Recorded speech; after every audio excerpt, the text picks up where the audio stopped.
22 सप्ताह की कार्य योजना के अंतर्गत गणित में साप्ताहिक एवं दैनिक योजना का उपयोग हम कैसे करेंगे, आइए इस वीडियो के माध्यम से जानते हैं। साप्ताहिक योजना को 3 चरणों में बांटा गया है। पहला है अनुदेशात्मक कार्य, दूसरा समेकन और आंकलन, तीसरा है रेमेडियल और पुनरावृत्ति। प्रत्येक चरण के लिए संदर्शिका में उपयुक्त शिक्षण और अधिगम सामग्री दी गई है। तो यहाँ पर बात करते हैं कि पहले दिन से लेकर 4 दिन तक, यानी कि 4 दिन तक हमें अनुदेशात्मक कार्य पर कार्य करना है और उसमें हमें 3 शिक्षण योजनाओं पर कार्य करना है। प्रथम कालांश में हम शिक्षण योजना जो कि हमारी शिक्षण संदर्शिका में है उस पर कार्य करेंगे। दूसरे कालांश में हम अभ्यास पत्रक बच्चों को देंगे जो कि कार्यपुस्तिका में है, और तीसरे कालांश में हम अभ्यास गतिविधि बच्चों से करवाएंगे जो कि हमारी शिक्षण संदर्शिका में दी गई हैं। चौथे दिन हमारा जो कालांश हैं वो खाली रहेंगे। अगर हमने शुरू के 3 दिन कोई शिक्षण योजना हमारी रह गई है तो चौथे दिन हम उसको पूर्ण कराएंगे, और अगर आपने तीनों शिक्षण योजनाओं को शुरू के 3 दिन करा लिया है तो चौथे दिन आप अपने अनुसार बच्चों को अभ्यास गतिविधि या शिक्षण योजना का दोहराव करा सकते हैं। उसके बाद हम वार्षिक ट्रैकर और कार्यपुस्तिका ट्रैकर को भरेंगे। कार्यपुस्तिका ट्रैकर बच्चों से भरवाना है और वार्षिक ट्रैकर हमें स्वयं भरना है जो कि हमारी शिक्षण संदर्शिका में उपलब्ध है। दूसरे चरण में हमारा यहाँ 5वां दिन होगा समेकन और आंकलन। प्रथम कालांश में हम समेकन गतिविधि कराएंगे, यानी कि 4 दिन में जो हमने 3 शिक्षण योजनाओं पर कार्य किया है उनको हम बच्चों को कराएंगे, और दूसरा कालांश हमारा खाली होगा तो इसको हम समेकन गतिविधि के लिए आवश्यकता के अनुसार प्रयोग कर सकते हैं।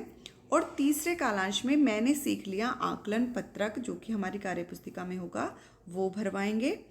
उसके बाद हम यहाँ पर देखेंगे कि उस कार्यपत्रक को जब मैंने सीख लिया को हम चेक करेंगे तो कितने बच्चे हमारे ए ग्रुप में आ रहे हैं और कितने बच्चे हमारे बी ग्रुप में आ रहे हैं।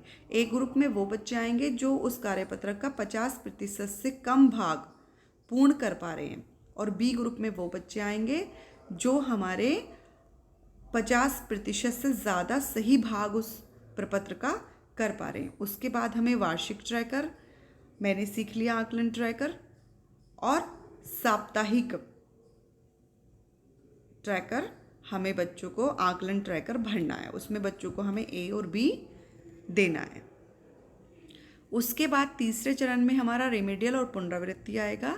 प्रथम कालांश में हम रेमेडियल गतिविधि उन बच्चों के साथ करेंगे जो कि ए ग्रुप में, यानी कि जो कि 50% से कम भाग उस पत्रक का कर पा रहे हैं, और जो बच्चे ज़्यादा कर पा रहे हैं 50% से उनके साथ हम साप्ताहिक अभ्यास करवाएंगे। दूसरा कालांश हमारा खाली होगा तो इसका प्रयोग हम रेमेडियल गतिविधि के लिए कर सकते हैं, और तीसरे कालांश में हम साप्ताहिक पुनरावृत्ति सभी बच्चों के साथ करेंगे। उसके बाद हम गृह कार्य के पत्रक को बच्चों को समझाएंगे कि आपको ये किस तरह से घर से करके लाना है।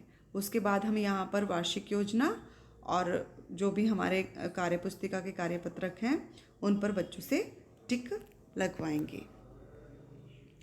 ये हमारा साप्ताहिक आकलन का कॉलम है जिसका हमें 10 जो हमारे साप्ताहिक आकलन पत्रक होंगे उनके द्वारा भरना है, यानी कि हमें 11वें और 22वें सप्ताह में बच्चों का साप्ताहिक आकलन करना है। 1 से 10 सप्ताह तक हमें साप्ताहिक आकलन करना होगा जिसमें कि हमें बच्चों की प्रगति को साप्ताहिक आकलन ट्रैकर में भरना है। उसके बाद ये हमारी दैनिक योजना का विवरण है सभी कालांशों के लिए कि हमें क्या क्या करना है। तो यहाँ पर दिनों का विभाजन है। 4 दिन हमें अनुदेशात्मक कार्य करना है, पहले कालांश में शिक्षण योजना पर कार्य करना है, बच्चों से प्रश्न पूछने हैं, और कक्ष में संवाद के लिए सभी को शामिल करना है। उसके बाद हमें देखना है कि क्या 70% छात्रों ने शिक्षण योजना में दिए गए प्रश्नों का सही उत्तर दिया है। अगर हाँ तो फिर हमें दूसरे कालांश में उनसे कार्यपत्रक भरवाना है, और उसके बाद श्यामपट्ट पर उन्हें कार्य देना है, और फिर हम तीसरे कालांश में उनसे अभ्यास गतिविधि करवाएंगे, जो कि बच्चे पहले शिक्षण योजना में जो भी कार्य करा है उसी से संबंधित अभ्यास गतिविधि यहाँ पर होगी और बच्चों को प्रश्न और संवाद के माध्यम से हो रही गलतियों को समझाएंगे। अभ्यास पत्रक पूर्ण होने के बाद कालांश में अभ्यास गतिविधि करवाई जाएगी। 5वें दिन समेकन और आकलन में समेकन गतिविधि तीनों शिक्षण योजनाओं का साप्ताहिक समेकन होगा। इसमें हम बच्चों से प्रश्न और संवाद के माध्यम से अवधारणाओं को दोहराएंगे। दूसरे कालांश में आवश्यकता के अनुसार आप समेकन गतिविधि के लिए कालांश का उपयोग कर सकते हो, क्योंकि इसका यहाँ पर ये दूसरा कालांश 5वें दिन खाली होगा। और फिर तीसरे कालांश में मैंने सीख लिया पत्रक सभी बच्चों को देंगे, जिससे कि साप्ताहिक आकलन उनका करोगे और बच्चों को उत्तर के अनुसार साप्ताहिक अभ्यास या रेमेडियल गतिविधि के लिए आप चिन्हित करेंगे। छठे दिन हमारी रेमेडियल और पुनरावृत्ति होगी और इसमें प्रथम कालांश में हमने बच्चों को 2 समूहों में बांटा है। तो पहले समूह को हम जो ए समूह है हमारा, उसमें रेमेडियल गतिविधि कराएंगे सभी बच्चों को और जो भी उनकी कठिनाई आ रही है उसको समझाते हुए उनको समझाएंगे। और जो बच्चे हमारे बी ग्रुप में हैं उनसे हम साप्ताहिक अभ्यास करवाएंगे, उनको हम साप्ताहिक अभ्यास पत्रक देकर कार्य कराएंगे। यहाँ भी छठे दिन दूसरा कालांश हमारा फ्री होगा, तो इसको हम अपनी रेमेडियल गतिविधि के लिए प्रयोग कर सकते हैं।